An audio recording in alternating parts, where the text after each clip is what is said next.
I'm so excited to represent Chattanooga, Tennessee.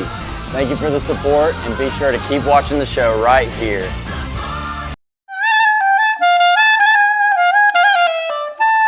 Not long ago, we had a chance to come out to Kubota of Chattanooga, talk to them about the wonderful products that they offer here on Rossville Boulevard.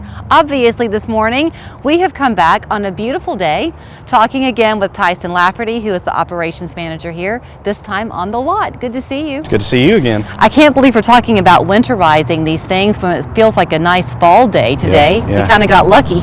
We've gotten lucky. We haven't gotten that cold snap yet, but it's coming. It's coming. So you were telling me a few things. I'm a fish out of water on this conversation, I'll go ahead and admit. But there are just 4 basic steps. Is that right, that you take, Tyson? Yeah, there's some basics to it, and what we're really concerned about is battery, fuel, and then just the overall cleanliness of the machine before you put it away for the winter. Now, even though we're in front of this RTV, what you're going to share with us this morning is applicable from your lawnmower pretty much all to anything. Equipment. Yeah, to all equipment to do that. There's a couple of good things to check. Is the coolant proper? Does it need to be changed? There's a tool and a quick test we can do to ensure that when it gets to a certain temperature, it's not going to actually freeze itself, which is what it's supposed to do. Okay. So that's one of the things we would check first. Secondarily would be that battery. There's nothing worse than when you put this thing up for the winter, you get all of these ideas in your head of what you're going to do next spring, and then you go to get a mower or tractor out and it's dead and it won't crank. So taking that battery and making sure it's got a trickle charge or something like that on it, that'll keep it from dying, because the extreme cold is the #1 cause to take those batteries out. Boy, did we see that last year. Yes. You know, when we had that 8-degree stretch around Christmas, we don't want a repeat of that. You never want that. It makes everyone's day bad when you go out to do something and nothing works. So. Okay, I'm going to pause you for a second. You've hit 2 of the 4. Okay. But when you're talking about this, is this something that people will do at their home, or since y'all service things here, do they bring it to you? They can do both. Well, they can do 3 options. We can actually service it at their home. That's an option here. We have an on-site service truck that will come out to your place and do it. You can obviously bring it in here. We also have pickup and delivery services for that as well. But our parts guys are very knowledgeable. They can give you the kits and all the fluids and the filters and the things you would need for the winter to do it yourself, if that's what you want to do as well. Okay, so you've hit 2 of the 4. Where do we go from here? Fuel. Fuel is always one that's very important. So used to be a lot of people think they didn't want to leave fuel in their vehicles because that fuel is just going to go bad and then it's going to be a big issue. The problem we run into with fuel is when we do leave the tanks empty, that opens up all sorts of space to condensation and moisture that gets in the fuel system. So we actually want to fill that up as much as we can and then treat it with a fuel treatment that's approved, and you should have no problems when you go to start it next season. Okay, 1 left. 1 left, greasing. So all of the components that are going to sit during the winter that normally move throughout the year when you're using them are not going to be moving. So if it leaves any space inside those components on your mowers, on your tractors, all the moving points, again, it leaves room for just condensation, moisture, which will turn to rust as it sits. It's just not going to be moving. So you're going to want to grease all that fresh grease, fill all those areas up till it comes out, and that way you know it's full and that doesn't leave any room for moisture. Okay, so when we're talking about winterizing and the cold weather, with these pieces of equipment, is cold anything below 32 degrees? Most of it will be colder than that.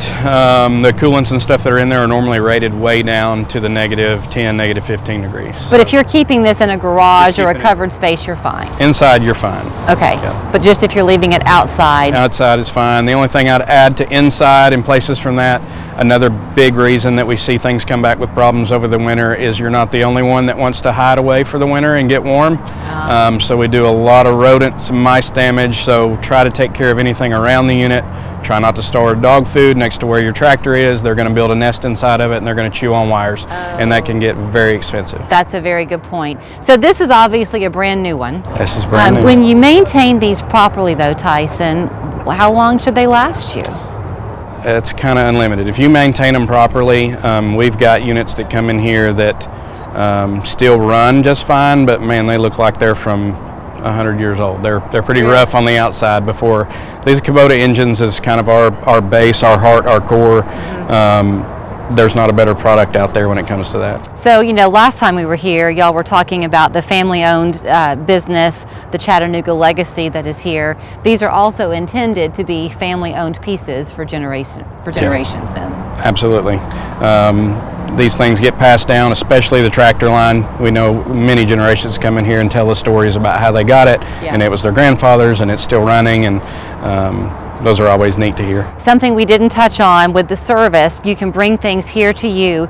Y'all actually work on other brands as well. You're Kubota of Chattanooga, but you work on other We things. are Kubota of Chattanooga. We also carry other brands. So we carry Polaris commercial line, we carry Hustler, we carry a brand called Mechalac. So there's more to us than just Kubota, but a lot of people, once they start doing service here, we have a great service facility and really good technicians. We work on kind of all the colors of the rainbow out there, the greens and the blues and the reds, and they bring them all in here. All right, so you have promised me that you won't let me leave empty-handed, and That's I'm going to right. have a chance to get inside this RTV and take her for a spin. You're going Is to that get to right? take it for a spin. Okay, so while I get inside, here's the information of where you can find them at Kubota of Chattanooga. They would love to help you, whether you're looking to service a long-standing piece of equipment that you love, or perhaps looking to buy something new that you will love. Come here and pay them a visit.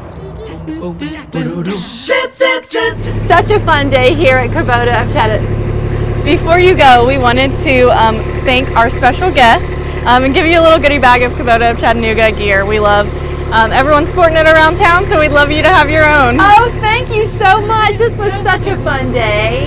Thank you Thank so you, much. Maddie. All right, I've got my swag. Off I go. Come pay them a visit again here at Kubota of Chattanooga. Wish me luck.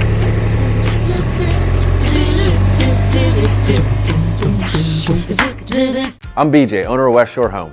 At West Shore, we want to deliver the best bathroom remodeling experience to make your holiday season more special. So right now, we're offering our biggest sale of the year to make it affordable for you to get that shower bath that you need right now. For a limited time,